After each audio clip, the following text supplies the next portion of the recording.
Awak tahu tak, ramai orang ingat nak beli rumah pertama ni kena kumpul cash berpuluh ribu ringgit dekat dalam akaun bank.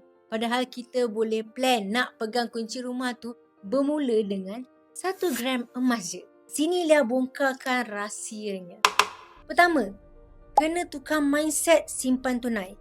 Kalau kita gigih simpan duit sebelum ni 100-200 ringgit sebulan dekat bank, inflasi dia akan makan nilai duit tu secara senyap. Korang tahulah sekarang ni makin menggila.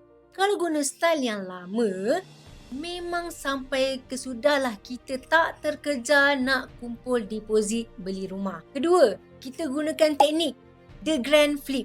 Setiap kali gaji masuk, kita paksa diri beli sekurang-kurangnya 1 gram emas. Biarkan ia beranak pinak dalam akaun. Okay, bila gram dah banyak, nilai emas tu pula akan sentiasa kalis inflasi dan biasanya makin naik dalam jangka masa yang panjang. Ketiga, jadikan emas tu sebagai persediaan deposit. Bila dah tiba masa untuk beli rumah, kita tak perlu lagi nak pening pergi buat pinjaman peribadi semata-mata untuk bayar deposit ataupun booking fees. Kita cuma perlu cairkan aset yang kita dah kumpul diam-diam itu. Kawan-kawan yang disayangi Allah, biar mula kumpul sikit-sikit asalkan simpanan itu jadi bukit.